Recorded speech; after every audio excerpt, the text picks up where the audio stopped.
वाशिम जिल्ह्यातील मानोरा, कारंजा आणि मंगरुळपीर या तिन्ही तालुक्यातील शेतकऱ्यांनी जे पारंपरिक सोयाबीन पीक होतं त्याला सोडून कपाशीचा यावर्षी पेरा केला आहे. जास्त प्रमाणात केला आहे. गत 10 वर्षापासून कपाशीचा पेरा तर दरवर्षी वाढत आहे. मात्र यावर्षी त्यातल्या त्यात गतवर्षीपेक्षा या तिन्ही तालुक्यामध्ये 6,000 हेक्टर क्षेत्र वाढलेलं आहे. एकूण 32,200 हेक्टर क्षेत्रावर कपाशीची लागवड झाली आहे. वाशिम जिल्ह्यामध्ये हे तिसरं खरीपाचं पीक आहे. मात्र या कपाशीच्या पिकावरही या निसर्गाची अवकृपा झाली आहे. सततचा जो अतिमुसळधार पाऊस पडतोय ढगफुटी सदृश्य, त्या पावसानं या कपाशीचं होत्याचं नव्हतं केलंय. मी या कारंजा तालुक्यातील कामरगाव परिसरातील एका शेतामध्ये, या शेतामध्ये आपण हे कपाशीचं पीक पाहू शकतो. आणि हे कपाशीचे झाडं केवळ 1 ते 1.5 फूट, काही काही 2 फुटापर्यंत आहे. मात्र या कपाशीच्या झाडांना पात्या किंवा बोंडच लागलेली नाही. ज्या बोंडामधून कापूस फुटत असतो आणि हाच तो कालावधी आहे. याच कालावधीत या बोंडामधून कापूस निघून शेतकरी हा कापूस वेचतात आणि बाजारात नेतात. मात्र या कपाशीतून या शेतकऱ्यांच्या हाती कुठलंही उत्पादन लागणार नाही. सद्यस्थितीत हा जो कपाशी लावणारा शेतकरी आहे, कपाशी उत्पादक शेतकरी, या निसर्गाच्या अवकृपेमुळे प्रचंड आर्थिक संकटात सापडलाय. कारण या कपाशीमधून या शेतकऱ्याला कोणतंही उत्पन्न मिळणार नाही. कारण कपाशीची वाढच झाली नाही.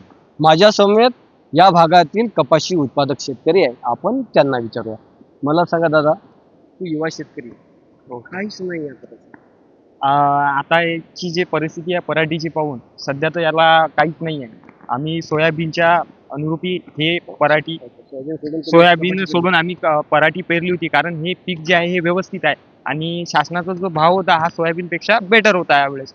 पण आताची कंडिशन अशी झालेली आहे की आता तर याला काही येणारच नाही आहे. म्हणजे जवळजवळ संपलेली आहे पराठी संपलेली आहे. आता येणाऱ्या काळात जे सण त्योहार आहे जसे आपले दिवाळी, दसरा, याच्यासाठी आम्ही खूप सारी मेहनत घेतली होती पण ते काही जमलं नाही. आता शासनाने, जसे आमचे पालकमंत्री आहेत तेच महाराष्ट्राचे कृषी मंत्री सुद्धा आहे, त्यांनी वाशिम जिल्ह्याची खास करून दखल घ्यावी आणि आमच्या भागात थोडं लक्ष द्यावं ही आमची विनंती आहे. आणि एक वेगळ्या प्रकारचे जे पॅकेज आहे हे पराठी कापूस उत्पादन शेतकऱ्यासाठी त्यांनी जाहीर करावी अशी आमची विनंती. दादा, प्रचंड असं नुकसान आहे. काहीच नाही कपाशीला. या भागातील सर्व कपाशी व तिन्ही तालुक्यामध्ये मोठं नुकसान आहे. सोयाबीनचं तर आहे, त्यानंतर कपाशीचं पण कसं काय. आता 120 दिवसाची जी पराठी झालेली आहे याला पाहून तर घरात कापूस येणार नाही आहे तसा तरी, आणि जो आमचा जो लावलेला खर्च आहे तोही निघणार नाही आहे. म्हणून आमची एकच विनंती आहे की कृषी मंत्र्यांनी आमच्यासाठी एक चांगलं पॅकेज जाहीर करावं जेणेकरून आम्ही उभं राहू. कारण जे समोर येणारे सण आहे आणि आमचं पूर्ण घर या शेतीवर अवलंबून आहे. जर उत्पन्नच झाले नाही तर आम्ही जगणार कसं, आम्ही खाणार काय. बस एकच विनंती आहे की तुम्ही आमच्यासाठी म्हणून तरी उभं राहा आणि चांगलं पॅकेज जाहीर करा. सरकारकडून चांगलं पॅकेज देण्याची मागणी केली आहे. माझ्या समोर आणखी एक कपाशी उत्पादक शेतकरी. दादा सांगा, प्रचंड नुकसान. आज रोजी सततच्या अतिवृष्टीमुळे अतोनात नुकसान झालेलं आहे शेतीचं. त्याच्यामुळं याच्या आधी आम्ही सोयाबीन पेरत होतो, परंतु सोयाबीनला भाव आणि आताचा उतारी हे कमी येत होती. त्याच्यामुळं आता नगदी पिकासाठी कपाशीच्या मागं लागले. कपाशी सुरुवातीला चांगली जोमात होती, परंतु आज 120-130 दिवस झालेले आहे. 1 बोंडी 2 बोंडी आणि आता याच्या पडून मायनसमध्ये उत्पन्न निघणार आहे. त्याच्यामुळं आज रोजी उत्पन्न याचं काहीच येणार नाही. विशेष म्हणजे कपाशीचा जो भाव आहे हाच भरपूर होता, परंतु आज शेतकऱ्याचं जे नुकसान झालेलं आहे हे प्रत्येक शेतकऱ्याची जे अडचण असते, प्रत्येक शेतकऱ्याची अडचण असते. पुढं सण असते, काही त्याच्या आर्थिक देवाणघेवाण असते.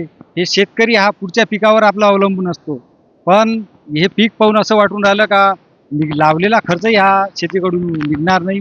म्हणूनच आमची महाराष्ट्र राज्याच्या कृषी मंत्री, तेच आमच्या जिल्ह्याचे पालकमंत्री आहे, त्यांनी एखादं शेतकऱ्यासाठी विशेष पॅकेज द्यावं जेणेकरून शेतकऱ्यासाठी काहीतरी आर्थिक मदत होईल. काहीतरी काय चांगली भरीव मदत होईल. कारण विशेष पॅकेज जोपर्यंत शेतकऱ्यासाठी देणार नाही तोपर्यंत शेतकरी स्वतःच्या पायावर उभा राहू शकणार नाही. आजपर्यंत शेतकरी हा सगळ्यांना उभं करतो, परंतु शेतकऱ्याला उभं करण्यासाठी सरकारने मायबाप समजून जबाबदारी घ्यावी आणि शेतकऱ्याला उभं करावं. एवढी सरकारकडून अपेक्षा आहे. विशेष म्हणजे कृषी मंत्री हे आमच्या याचे पालकमंत्री सुद्धा आहे, त्याच्यामुळं त्यांनी लक्ष द्यावं एवढीच अपेक्षा. खरंच प्रचंड उद्विग्न अवस्थेत हे कपाशी उत्पादक शेतकरी बोलताना दिसत आहेत.